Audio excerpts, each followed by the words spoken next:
Welcome back to the channel, everyone. About a week ago, I posted my review and reaction to Warner Brothers and Amazon's new Batman animated series, The Caped Crusader. A lot of you posted agreement with my assessment, but a good many of you took issue with my negative review. So I decided to dive a little deeper into where Batman the Caped Crusader fails to come close to the quality of the original, and it can be summed up with one comparison character study from both series, that of Harvey Dent. Let's start with how he was first introduced in each show. The character of Harvey Dent was introduced in a two-part episode titled Two-Face in the original series. The opening of the first act is that of Harvey having a nightmare, of running away from some malevolent force haunting him and flipping a coin. He's awakened by his aide because as District Attorney of Gotham, he has authorized a raid on one of Rupert Thorne's illegal operations. After the arrest of a group of criminal associates, one of them taunts Dent and kicks mud onto his clothes, and here we see how Harvey is struggling with anger issues, which will only become more prevalent later on. In these first few minutes, we are given the sketch of a man who is a dedicated public servant, one who works so hard he sleeps in his office. He is trying his best to make the city a better place for ordinary citizens. However, there is a hint of mental health struggles that go deep within his psyche that he battles with on a seemingly daily basis. A conflict that he is desperately trying to fight on his own. In essence, we have a complex character, a dynamic persona, who is also being used as a statement about the importance of mental health in men, something that was not so common in the 90s,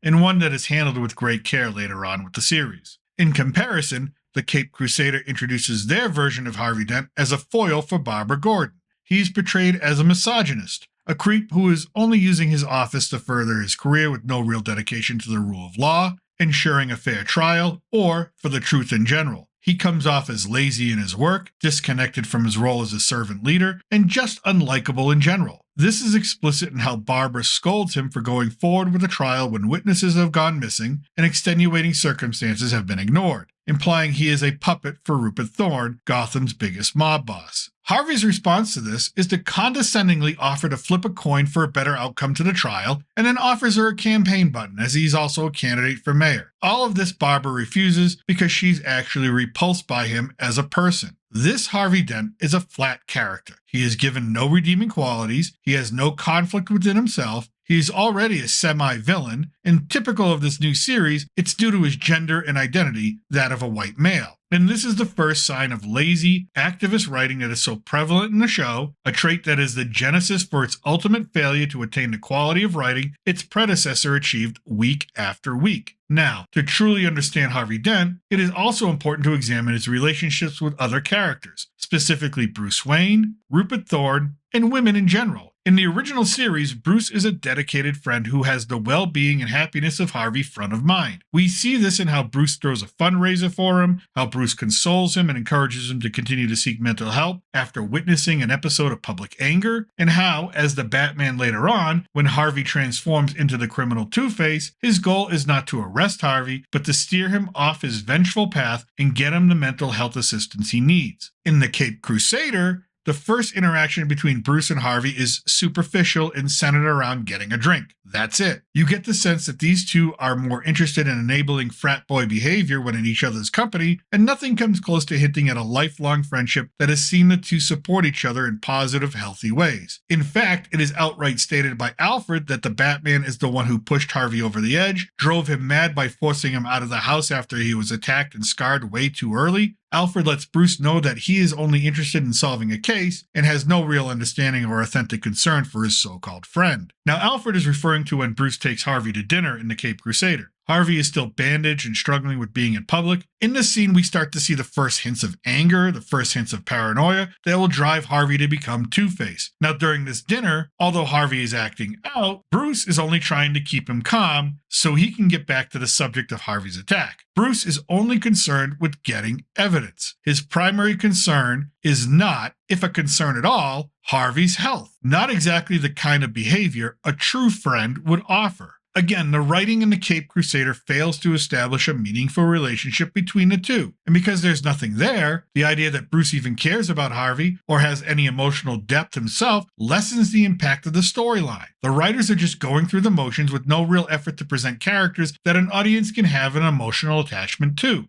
Unlike in the original series, there's a specific scene where Bruce himself has a nightmare about failing his friend, about seeing Harvey fall into the abyss as he begs Bruce to know why he did not help him. Bruce wakes up in a cold sweat, his desk covered in papers about split personality disorder. Obviously, he is trying to find a way to bring Harvey back and feels incredible guilt for not doing more to prevent Harvey's tragedy. And most notably, where did this new side of Harvey's personality come from in the Caped Crusader? There was nothing hinting at a dark, angry man lurking beneath the surface as we had in the original series. He was never presented with anything that would justify violent, deviant behavior, the likes of which we will see later on. The original series immediately established mental health issues that were the genesis of Two-Face. The Caped Crusader relies on Harvey just being angry with how his life was altered. It comes out of nowhere, and when a character turns into something different with no real explanation or no real seed planted, it just does not work. Remember how he was introduced with Barbara Gordon. Harvey was presented as lazy, as a coward, as someone who would take the path of least resistance because it did not require any effort on his part, and besides his abusive behavior towards women, there's nothing else violent about him. Now, in terms of women, the original series saw Harvey deeply in love with a woman who was dedicated to him as much as he was to her, even planning on getting engaged. Even after his transformation into a hideous beast, his fiancée maintained a hope for him, did everything she could for him in her limited capacity. And for Harvey, this love remained as well, as there are scenes of him driving by her apartment only to roll the window down to get a glimpse of the woman he once loved. It is touching, it is sad, and it gives another layer to an already tragic and deep figure. How does the new Harvey Dent react to women?